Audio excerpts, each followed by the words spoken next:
Hello, स्वागत है आप सभी का हमारे यूट्यूब चैनल बीके क्लासेस में।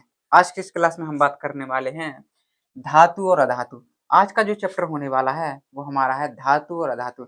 इस चैप्टर से रिलेटेड मोस्ट इंपोर्टेंट बहुविकल्पी क्वेश्चनों को हम सॉल्व करेंगे और बताएंगे कि कौन सा क्वेश्चन बहुत ही ज़्यादा इंपॉर्टेंट है।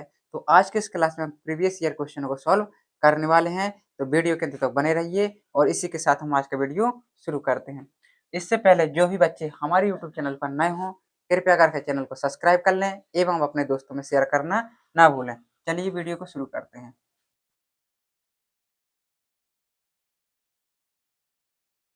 लिखा है बहुविकल्पीय प्रश्नोत्तर।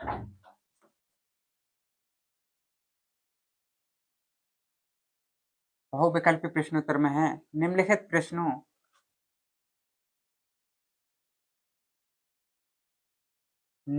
प्रश्नों के 4 विकल्प दिए गए हैं। सही विकल्प चयन कीजिए। सही विकल्प क्या करना है? छांटना है इसमें। पहला क्वेश्चन है धातु है। 4 विकल्प दिए गए हैं B, Li, Si, C। B से बोरियम, लिथियम, सिलिकॉन और कार्बन। इनमें से बताना है कि कौन धातु है। 2022 में पूछा गया प्रश्न है। कितने में पूछा गया है? 2022 में पूछा गया प्रश्न ये हमारा। तो इसका जो करेक्ट आंसर हो जाएगा वो क्या हो जाएगा? लिथियम हमारा क्या है? धातु है। क्या है? धातु है। पूछा गया था धातु है, कौन सा है? लिथियम हमारा धातु है। ठीक है, चलते हैं नेक्स्ट क्वेश्चन की ओर। नेक्स्ट क्वेश्चन ये रहा हमारा। नेक्स्ट क्वेश्चन कह रहा है आर्सेनिक तत्व है। क्या है? धातु, अधातु, उपधातु, निष्क्रिय या अक्रिय गैस। तो आर्सेनिक जो तत्व है वो क्या है बताना है। धातु है, अधातु है या उपधातु है। तो यहाँ पे बता दें जो आर्सेनिक है वो हमारा ना तो धातु है और ना ही अधातु है। ये हमारा क्या है? उपधातु है बेटा। क्या है? उपधातु है। ये क्वेश्चन भी तुम्हारा 2023 में पूछा गया प्रश्न है। तो जैसा कि मैंने बताया था कि आज की जो क्लास होने वाली है वो मोस्ट इम्पोर्टेंट होने वाली है, क्योंकि आज की इस क्लास में हम प्रीवियस ईयर क्वेश्चनों को डिस्कस करने वाले हैं। नेक्स्ट क्वेश्चन कह रहा है निम्नलिखित में क्षार धातु है। निम्नलिखित में क्षार धातु है। पहला कह रहा है Na sodium, Fe, Mg, Au। इसमें बताना है कि क्षार धातु है। तो मैं आपको बता दूं कि जो हमारी क्षार धातुएं होती हैं, क्षार धातुएं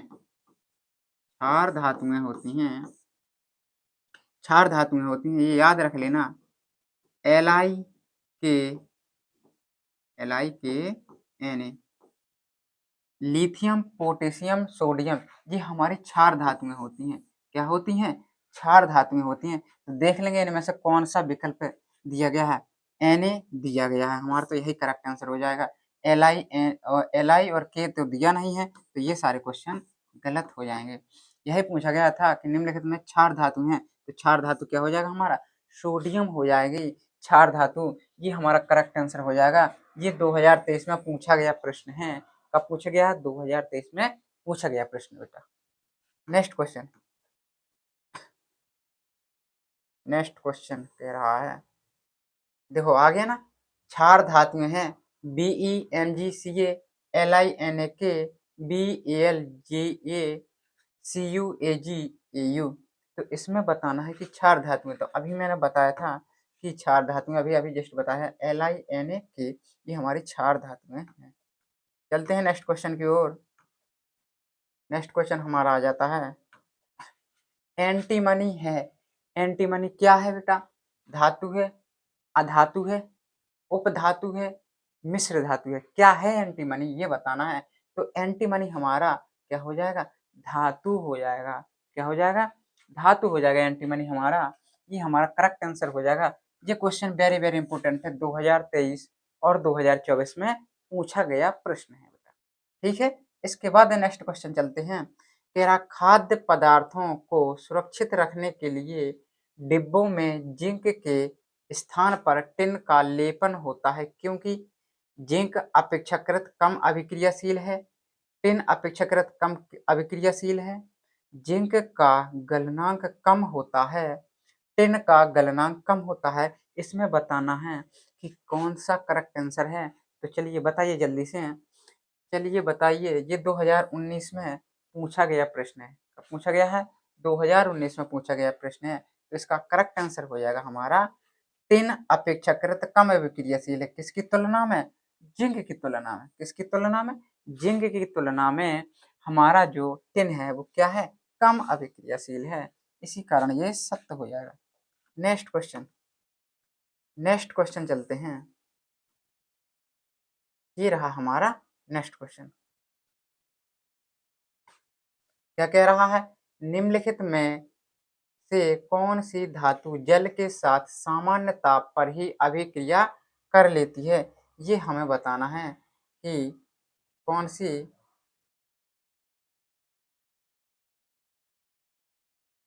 ये बताना है कि कौन सी धातु है जो जल के साथ सामान्य ताप पर ही अभिक्रिया कर लेती है।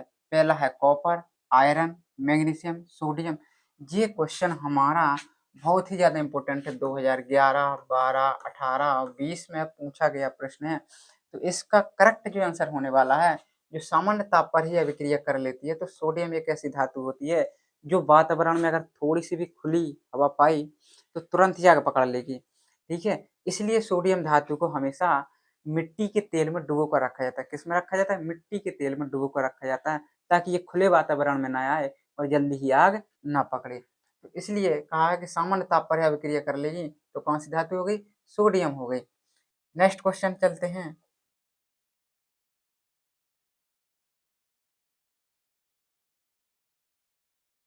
ये रहा हमारा नेक्स्ट क्वेश्चन। कह रहा है एल्यूमिनियम की सतह पर ऑक्सीजन परत कहलाती है। एल्यूमिनियम क्या है? हमारी धातु है। इसकी सतह पर किसकी परत कह रहा है? ऑक्सीजन की परत कहलाती है। क्या कहलाती है?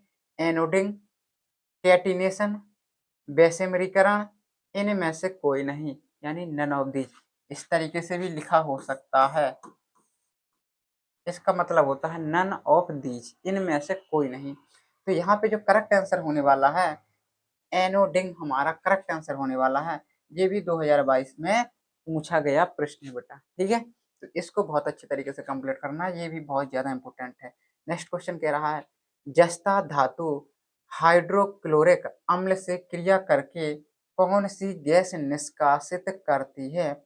जस्ता धातु, जस्ता धातु कह रहा है, जस्ता धातुएं हाइड्रोक्लोरिक अम्ल से, हमेशा हमेशा हमेशा याद रखना है कि धातुएं अम्ल से क्रिया करके हमेशा हमेशा क्या करती हैं?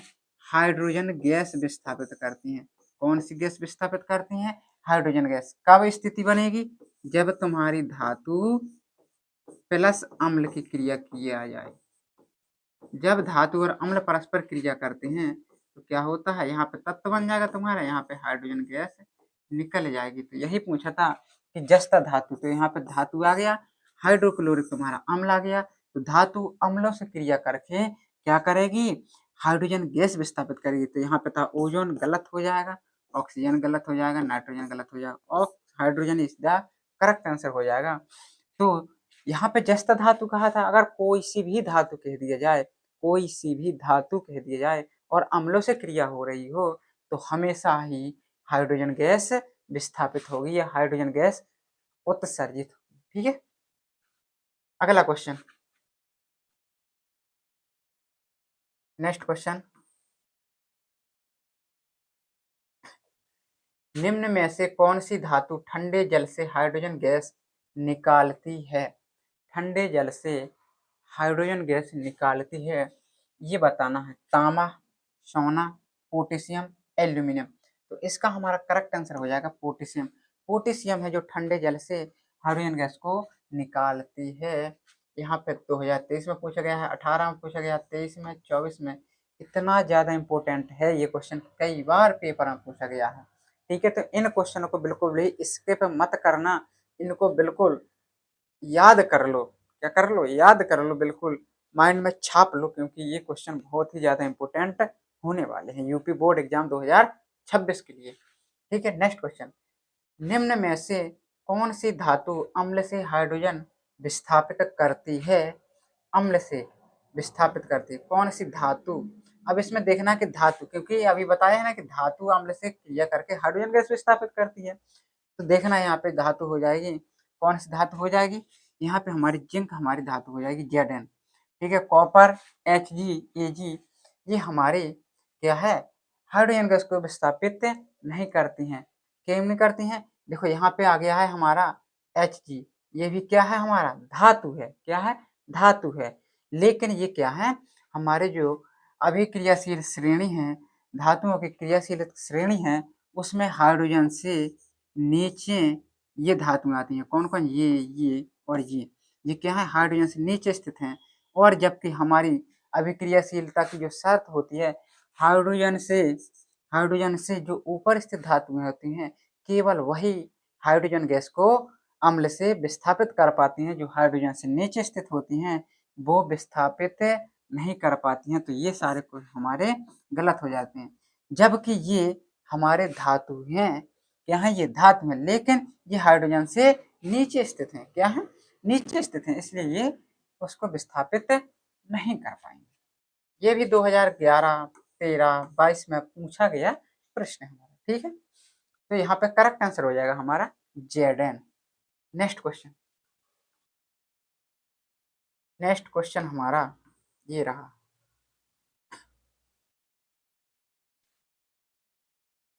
निम्न में से कौन सी धातु अम्ल से हाइड्रोजन विस्थापित नहीं करती है। यहाँ पे पूछा है नहीं करती है, वो वाला बताना है। तो देखो अभी हमने बताया था कि Zn जो है वो हाइड्रोजन को विस्थापित करती है कि नहीं करती है, अभी जस्ट पहले वाला क्वेश्चन किया है तो करता है। ये Zn जो धातु है ये हाइड्रोजन को विस्थापित कर देता है। यहाँ पे पूछा है नहीं करता है, तो कौन सा नहीं करता है, देखो F ही हमारा करता है, क्योंकि ये हाइड्रोजन से ऊपर है। Zn क्या है, हाइड्रोजन से ऊपर स्थित है।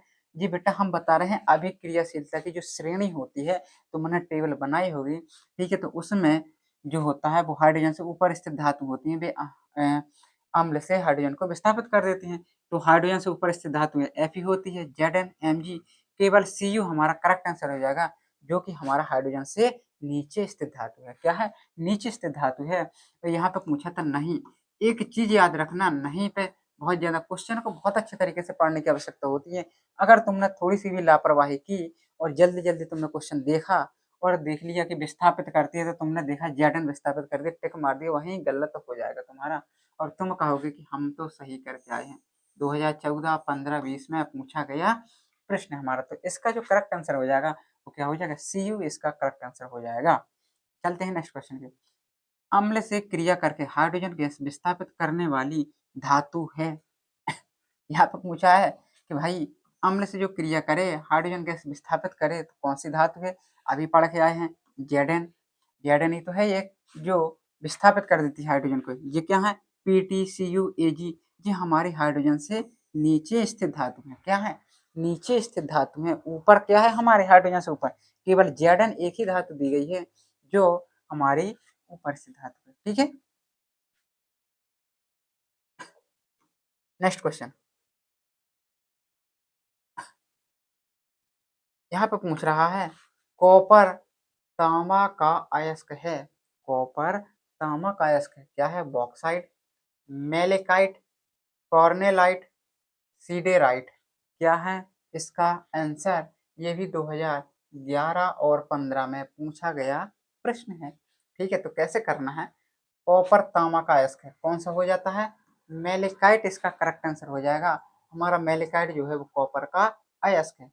कह रहा है अगला क्वेश्चन है, अधातु है।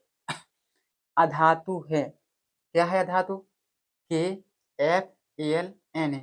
इसमें बताना है कि अधातु हमारा क्या है। देखो ये तो पोटेशियम है, ये एल्यूमिनियम है, ये सोडियम है, क्लोरीन हमारा करेक्ट आंसर हो जाएगा, क्योंकि ये सारे हमारे क्या हैं, धातु हैं। सोडियम, पोटेशियम, एल्यूमिनियम ये हमारे क्या है, धातु है बेटा। यहाँ पे पूछा था अधातु, क्या बताना था, अधातु, तो अधातु क्या हो जाएगा, क्लोरीन हो जाएगा, F हो जाएगा। यहाँ पे है मेट के मुख्यतः होता है, मेट में मुख्यतः होता है, क्या होता है, FeS, Cu2S, Cu2S व FeS, Cus व Fe2S3। तो यहाँ पे जो करेक्ट आंसर हो जाएगा Cu2S व FeS हो जाएगा। ये भी हमारा बहुत ज़्यादा इम्पोर्टेंट है, ये क्वेश्चन भी बहुत ज़्यादा इम्पोर्टेंट होने वाला है, क्योंकि 2015, 17, 24 में पूछा गया प्रश्न है।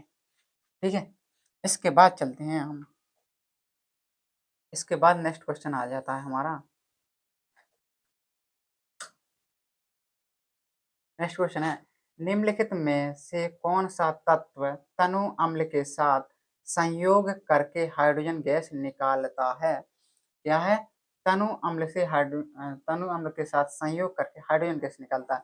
तो कौन निकालता है?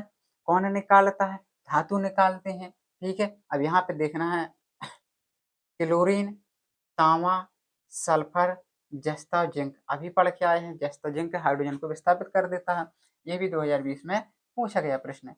नेक्स्ट क्वेश्चन, कार्बोनेट अयस्क की सीमित वायु में उच्च ताप तक गर्म करके ऑक्साइड प्राप्त करने की क्रिया को हमेशा याद रखना है कि उच्च ताप तक गर्म करके ऑक्साइड प्राप्त करने को सीमित वायु, अगर वायु की उपस्थिति कह दिया जाए, वायु की उपस्थिति में हमेशा बेटा निस्थापन होता है। अगर वायु की अनुपस्थिति कह दे, गैर हाजिरी कह दे, तो वहां पे क्या होता है हमारा? वहां पे हमारा भर्जन हो जाता है। यहाँ पे वायु की उपस्थिति कहा है तो यहाँ पे निस्थापन हो जाएगा, क्योंकि वायु की उपस्थिति में हमेशा निस्थापन होता है। ये सारे क्वेश्चन गलत हो जाएंगे, केवल निस्थापन इज द करेक्ट आंसर हो जाएगा। 2024 में पूछा गया प्रश्न ये हमारा। ठीक है, नेक्स्ट क्वेश्चन चलते हैं। नेक्स्ट क्वेश्चन ये रहा, कह रहा है बाह्यतम कोश में 7 इलेक्ट्रॉनों वाला तत्व है। 7 इलेक्ट्रॉनों वाला तत्व है, पूछ रहा है बाह्यतम कोश में 7 इलेक्ट्रॉनों वाला तत्व है, कौन सा है? अधातु, धातु, उपधातु, निष्क्रिय गैस। ये पूछ रहा है, 2024 में पूछा गया प्रश्न है। क्या हो जाएगा इसका? बाह्यतम कोश में 7 इलेक्ट्रॉन। तो हमेशा याद रखना कि बाह्यतम कोश में जो 7 इलेक्ट्रॉन होते हैं वो किसके होते हैं? अधातु के होते हैं। किसके होते हैं? अधातु के होते हैं। कोई एक अधातु ले लो, हमने ले लिया हमने ले लिया, क्या ले लिया? हमने ले लिया नाइट्रोजन ले लो। चलो, कितना होता है नाइट्रोजन का? 7 होता है। होता है 7 के नहीं होता? बाह्यतम कोश में। ठीक है, फ्लोरीन ले लो, फ्लोरीन का कितना होता है? 9 होता है। इसका करेंगे विन्यास तो क्या हो जाएगा? 2,7। ये हमारे क्या हो जाएंगे? इलेक्ट्रॉनिक विन्यास हो जाएंगे। तो बाह्यतम कोश में क्या हो जाएगा? हमारे 7 इलेक्ट्रॉन होने चाहिए। तो कौन सा हो जाएगा? अधातु इज द करेक्ट आंसर हो जाएगा।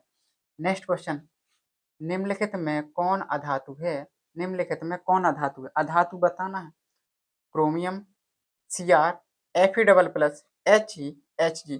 Hg हमारा होता है मरकरी, जो कि एक धातु है।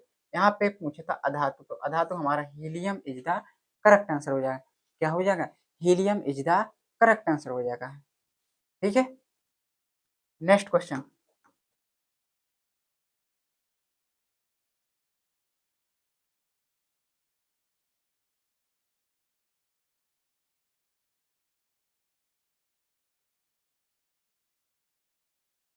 नेक्स्ट क्वेश्चन कह रहा है धातुओं के लिए कौन सत्य नहीं है? कौन सत्य नहीं है? धातुएं सदैव सह संयोजक यौगिक बनाती हैं, धातुएं धन आयन होती हैं। हाँ, ये तो बिल्कुल सत्य है, धातुएं धन आयन होती हैं। ठीक है, धातुओं में इलेक्ट्रॉन त्यागने की प्रवृत्ति होती है। भाई जब धन आयन होती हैं तभी तो वो अपना एक इलेक्ट्रॉन त्याग सकती हैं, तो ये भी बिल्कुल सत्य है। धातुओं में चालकता का गुण होता है, चालकता यानी विद्युत धारा प्रवाहित हो जाती है। क्या सोना, चांदी, एल्यूमिनियम, लोहा, इनमें करंट नहीं जा सकता है? जा सकता है, तो ये भी बिल्कुल करेक्ट हो जाएगा। लेकिन यहाँ पे पूछा था सत्य नहीं है, हमने ये सारे सत्य कर दिए हैं। तो हमारा जो इसका करेक्ट आंसर हो जाएगा वो हमारा धातुएं सदैव सह संयोजक यौगिक बनाती हैं। ये सारे हमारे विकल्प गलत हो जाएंगे, क्योंकि अगर पूछता कौन सा सत्य है तो ये तीनों सत्य थे। असत्य पूछा है तो कौन सा हो जाएगा? विकल्प number A is the correct answer हो जाएगा। 2024 में पूछा गया प्रश्न है, तो ये भी हमारा बहुत ज्यादा इंपॉर्टेंट होने वाला है क्वेश्चन। नेक्स्ट क्वेश्चन,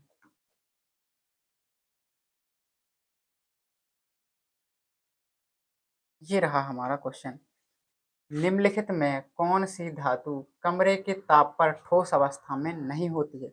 कमरे के, क्या कह रहा है? कमरे के ताप पर ठोस अवस्था में नहीं पाई जाती है। क्या बताना है?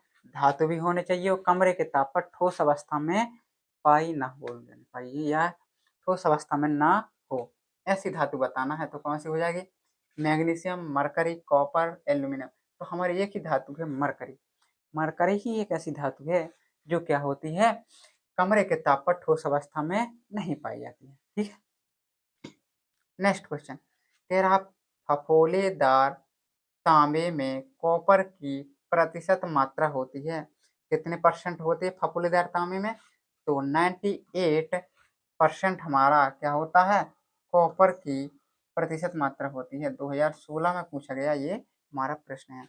कह रहा है अगला क्वेश्चन, पीतल है क्या है, उपधातु, मिश्र धातु, यौगिक, विषमांगी मिश्रण। तो यहाँ पे पीतल हमारा मिश्र धातु हो जाएगा। ठीक है, क्या हो जाएगा, मिश्र धातु हो जाएगा पीतल, हमारा 2017 में पूछा गया प्रश्न है। नेक्स्ट क्वेश्चन, नेक्स्ट क्वेश्चन और आज की क्लास का हमारा लास्ट क्वेश्चन। वह प्रक्रिया जिसके कारण चांदी के ऊपर वाली परत व तांबे के ऊपर हरी परत चढ़ जाती है कही जाती है, क्या कही जाती है? उदासीनीकरण, ऑक्सीकरण, अपचयन, संक्षारण। क्या हो जाएगा, संक्षारण इज द करेक्ट आंसर। 2018 में पूछा गया प्रश्न हमारा। संक्षारण क्या होता है, वायु तथा नमी की उपस्थिति में धातु की ऊपरी परत धीरे धीरे क्षय होने लगती है, नष्ट होने लगती है, इस क्रिया को हम संक्षारण कहते हैं। तो जो कि यहाँ पे चांदी और तांबे में हो रही है, ये हरी परत चढ़ रही है, तो ये किसके कारण होता है, संक्षारण के कारण होता है, धीरे धीरे वो क्षय होती है धातु। ठीक है, तो इस प्रकार से आज की क्लास में हमने मोस्ट इम्पोर्टेंट 25 कितने क्वेश्चन, 25 बहुविकल्पी क्वेश्चनों को सॉल्व किया है, जो कि मोस्ट इंपोर्टेंट होने वाले हैं यूपी बोर्ड एग्जाम 2026 के लिए। ठीक है, तो इन क्वेश्चनों को बहुत अच्छे तरीके से कंप्लीट करना है और अपने दोस्तों में शेयर करें एवं वीडियो को लाइक करें तथा चैनल को सब्सक्राइब जरूर करें। मिलते हैं नेक्स्ट वीडियो में।